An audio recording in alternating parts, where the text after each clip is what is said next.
దేవుడు మన ప్రార్థన వింటాడు. యెహోషువ ప్రార్థన విన్న దేవుడు మన ప్రార్థన కూడా వింటాడు. ఈరోజు నేను ఒక మాట విన్నా. పోయిన 17వ తారీఖున మరి శాంతమ్మ గారు, అయ్యా మా పెద్ద అబ్బాయికి పెళ్లి కుదరాలి.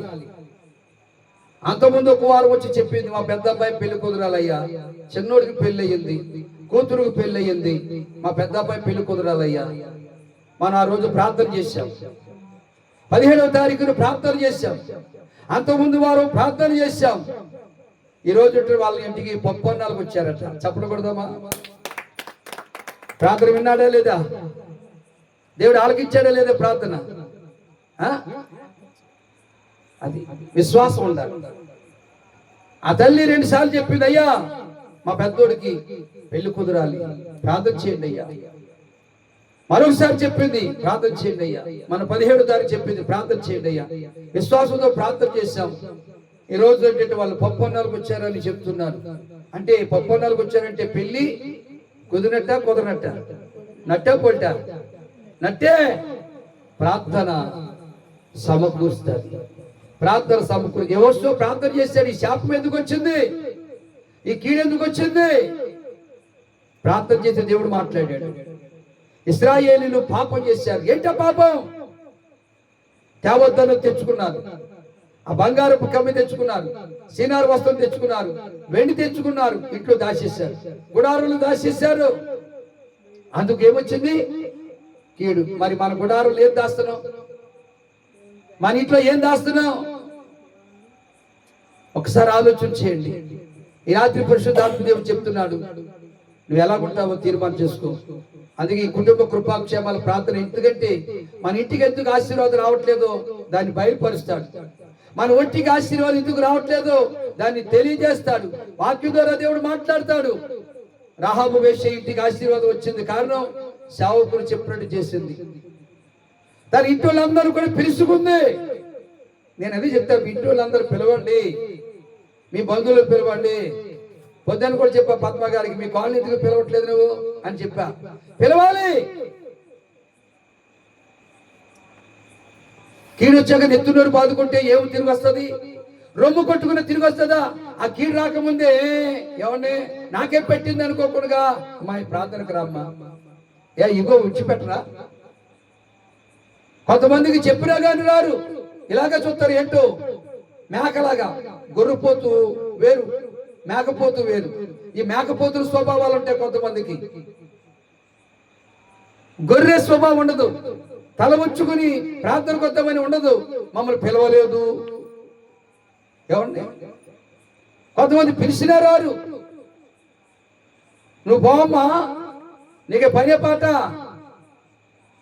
అన్న గర్వంగా మాట్లాడతారు మనసులో. వాళ్ళ గర్వం వాళ్ళకి నాశనం చేస్తారు. రాహాబు వేష చెప్పింది అందరికి. వచ్చారా లేదా? వచ్చారా లేదా?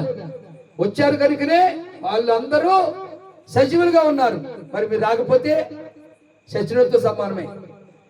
శరీరానుసారంగా బతికే ఉంటారు, ఆత్మానుసారంగా సచిన వాళ్ళతో సమానమే. అంటే ఆత్మీయ జీవిత విషయంలో నువ్వు రక్షణ పొందావంటావే, ఆ రక్షణ చంపుకున్నట్టే. శరీరానుసారంగా బతికే ఉంటావు. గత ఉదయం ప్రభు మాట్లాడాడు కదా, సమరయ స్త్రీ. ఏమండి? సమరయ స్త్రీ ఏమంది? క్రీస్తునే మెస్సయ్య వస్తాడని నేను ఎరుగుదును అంటుంది అక్కడ. ఆ మెస్సే నేనే అన్నాడు. గుండెలు పగిలాయి. ఏమండి? ఆమె యేసు ప్రభు చెప్తున్న సువార్త విని మనసు మార్చుకొని, బుద్ధి మార్చుకొని, ఆ కొండ అక్కడ వదిలేసి, పాపని కొండ అక్కడ వదిలేసి తన సమరయ దగ్గరికి వెళ్ళి సువార్త చెప్పింది. రండి రండి రండి. ఎవరికైనా చెప్పారు మీరు? మీరు విశ్వాసులా పిశాసులా? పిశాసులు. విశ్వాసులుగా ఉండట్లా, పిశాసులు అయిపోతున్నారు. సేవకులు వ్యతిరేకంగా ఉండే పిశాసులు అవుతున్నారు. పిశాసులు అవుతున్నారు కాబట్టి ఎవరికి చెప్పట్లా. మీరు కూడా రావట్లా. ఎవరు నష్టపోతారు? మీరే. మీరు తోకుని గోతులు మీరే పడతారు, నేనే పన్ను. నష్టపోయేది మీరే.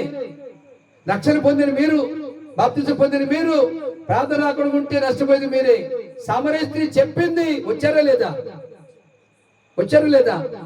వచ్చి దేవుని మాటలు విని వాళ్ళు బాగుపడ్డారా లేదా? మరి మీకు చాలా మంది పెండలు ఉన్నారుగా, పెండులు, మా ఫ్రెండ్స్, డియర్ ఫ్రెండ్స్, ప్రేమ స్నేహితులు, ఏమండి వాళ్ళకి చెప్పుకున్నారా?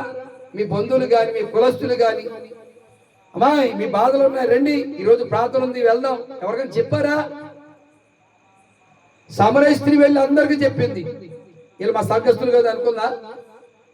ఏమండి వీళ్ళు మా ఇంటి పేరు కదా అనుకుందా? అందరికీ సువార్త చెప్పింది.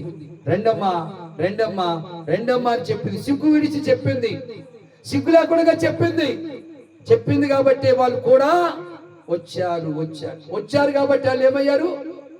రక్షించబడ్డారు.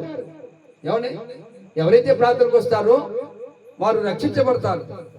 ఎవరైతే ప్రార్థనకు వస్తారో వారి శాపాలు కొట్టివేయబడతాయి. ఎవరైతే ప్రార్థనకు వస్తారో వారి యొక్క రోగాలు తొలగించబడతాయి. సమరయ స్త్రీ చెప్పిన మాటను బట్టి వచ్చారు. వాళ్ళు ఏమయ్యారు? మా మట్టుకు మేము దేవుని మాటలు విని ఈయన నిజముగా లోక రక్షకుడని నమ్మారు. దేవుని చెప్పండి హల్లెలూయా. కాబట్టి మీరేం చేయాలంటే చెప్పండి, చెడు మాటలు చెప్పకండి, మాయ మాటలు చెప్పకండి, అబద్ధ మాటలు చెప్పకండి. అలా చేస్తే మీ ఇంటి మీదకి శాపం వస్తుంది. ఏసే మాటలు చెప్పండి. ఈరోజు ప్రార్థన ఉంది రెండమ్మా, ఈరోజు ప్రార్థన ఉంది రెండయ్యా, మీ శాపం పోతాయ్యా, మీ అవసరాలు తీర్చబడతాయ్యా, మీ రోగాలు పోతాయ్యా అని చెప్పండి. చెప్తే ఆ నోటి మీద కొడతారేంటి? అంతా వదిలేసి నోటి మీద కొడతారా? పళ్ళు రాలిపోతాయేనా? కాదండి. సమరయ స్త్రీలు చెప్పింది, ఆ మాట విని వచ్చారు, దీవించబడ్డారు. రాహాబు అని వేశ్య చెప్పింది, ఆ మాట విన్నారు, అందరూ ఇంట్లోకి వచ్చారు, వారు సురక్షితంగా ఉన్నారు. నీవు కూడా అలా చెప్పితే సిగ్గేం కాదు, అది చెడిపోయేం కాదు. వాళ్ళు ఎన్ని కామెంట్లు చేసుకున్నా, కుయుక్తితో కుట్రతో కడుపులో ఎలా మాట్లాడుకున్నా వినే దేవుడు ఆయన ఉన్నాడని దేవుడికి అప్పగించుకుంటే దేవుడు వాళ్ళకి బుద్ధి చెప్పే సమయంలో బుద్ధి చెప్తాడు. నువ్వు చేసిన పనిని బట్టి నీకు ఇచ్చే ఆశీర్వాదం నీ ఇంటికి నీ పిల్లలకు ఆశీర్వాదం ఇస్తాడంటే ఆశీర్వాదం ఈ కుటుంబానికి మనకు కలుగులాగిన ప్రార్థన చేసుకుందాం. మాకు ప్రభు ఈ మాటలు